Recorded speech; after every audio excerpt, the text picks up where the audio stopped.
পেঁয়াজ দিব, মশলা করব, কাঁচা লঙ্কা দিব, আদা রসুন দিব, তারপরে গোটা জিরা দিব, তারপরে ধনিয়া দিব, দিয়ে অল্প জল দিয়ে মশলাটা করে নেব।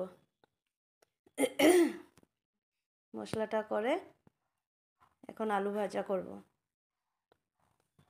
মশলাটা দিয়ে দিলাম কড়াইতে, আলু দিয়ে হলদি দেব, লবণ দেব, দিয়ে ভাজা করব। অল্প লাল লাল করে ভাজা হয়ে গেলে নামিয়ে নেব।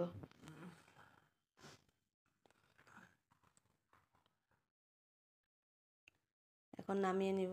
আজকে সব জোগাড় এখন নামিয়ে নেব। এখন সব জোগাড় করে দিয়েছি আমি। আজকে তোমার দাদাভাই রান্না করবে। এখন এলাচ আর তেজপাতা সোমবারে দিবে, দিয়ে তারপরে পেঁয়াজ দিয়ে দিবে। পেঁয়াজ দিয়ে অল্প নাড়াচাড়া করবে, অল্প ভাজা ভাজা হয়ে গেলে তারপরে মটরশুঁটি দিয়ে দিবে।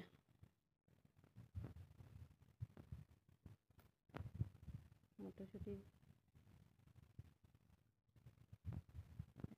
এখন হলদি লবণ দিয়ে এখন মাংসটা মাখবে, মশলা দিয়ে দিবে,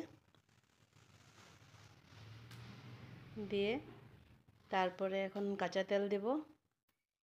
কাঁচা তেল দিয়ে মাংসটা ভালো করে মেখে রাখবো। দিয়ে দিলাম টমেটো দিয়ে এখন মাংসটা দিয়ে দেব। মাংসটা দিয়ে ভালো করে নাড়াচাড়া দিয়ে সাতলানো হবে। এখন ঢেকে রাখবো, অল্প ঢেকে রেখে দিব। ঢেকে রাখে এখন আবার সাতলানো, অল্প ভাজা ভাজা হয়ে গেলে আজকে সাতলানোই মাংস রাখবো, আজকে জল দিব না।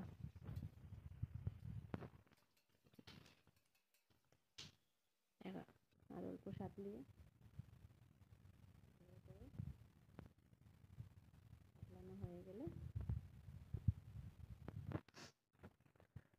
এখন অল্প কস্তুরি মেথি আর অল্প এলাচ দিয়ে দিলাম, দিয়ে অল্প চিকেন পাউডার দিয়ে দিব।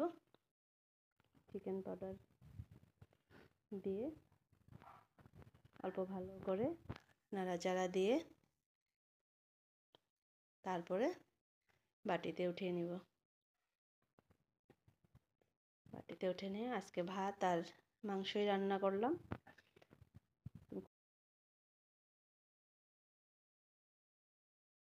এখন কমেন্ট করে বলবে কেমন